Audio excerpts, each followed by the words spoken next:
Hi, in this tutorial we're going to review how can we apply a blues scale to any kind of chords, and this can be very useful when you don't know what kind of scale put in a certain chord.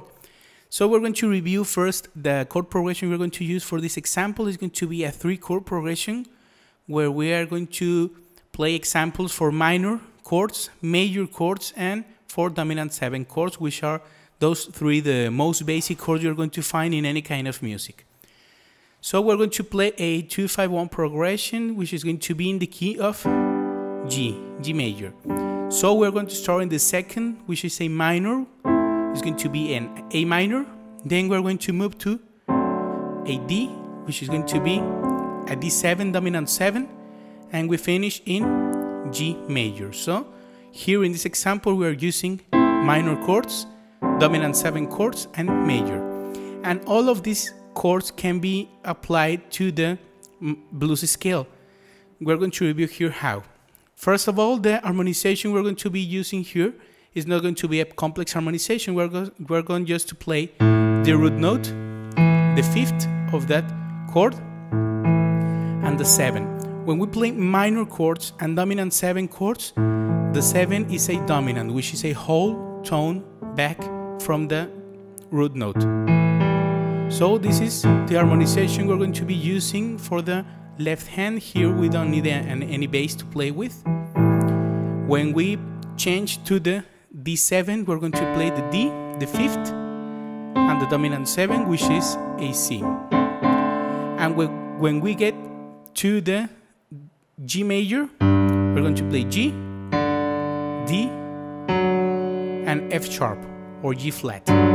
This is the major 7, not the dominant 7, just one semitone back. This is the way we play when there are major chords. So A minor, D7, and G major. So let's review the blues scales. First, here we can use a modified blues scale, a minor blues scale, when we play the A minors. So the scale is going to be this way, starting from A, C, D, E flat, E, G, and A flat. And here we'll start again. There are certain notes here like the E sharp, the A flat, and the A flat that are not very useful to play them alone because it sounds a little bit dissonant.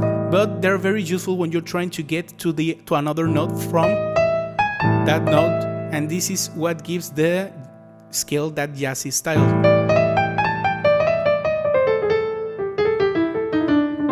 And it's very useful also when you're playing any blues style to use two notes at the same time after you use the note to play by in semitones.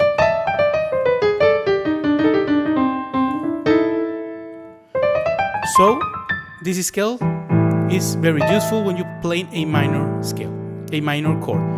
Now we move to the D7, which is a dominant 7, and here we can also play a minor modified blues scale. But here is not going to be the scale that belongs to the D. It's going to be the minor scale for one tone, whole tone back. That means that we're going to use the minor modified scale for the C, which is going to be C, E flat, F, F sharp, G, B flat, B, and again C.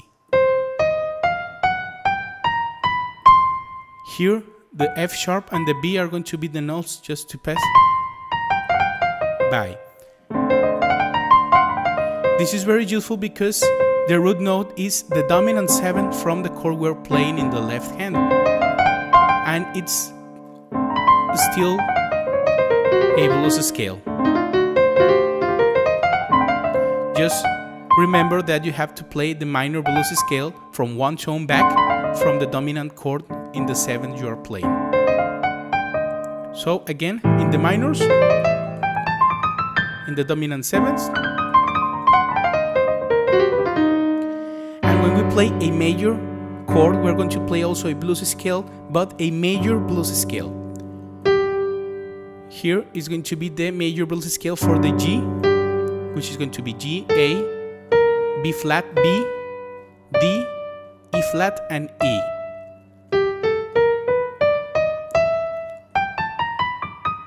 And these two notes are the notes you can use to move from semitones.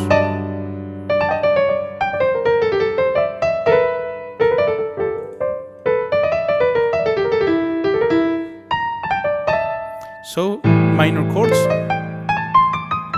dominant 7th, and major.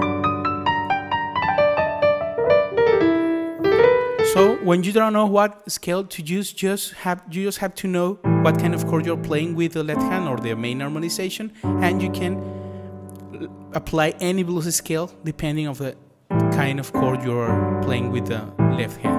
So practice a lot with these scales. They're very useful and very fun because they're very easy and they sound great when you're trying to make some nice jazzy or blues sound. So I hope you like this tutorial and see you at the next one.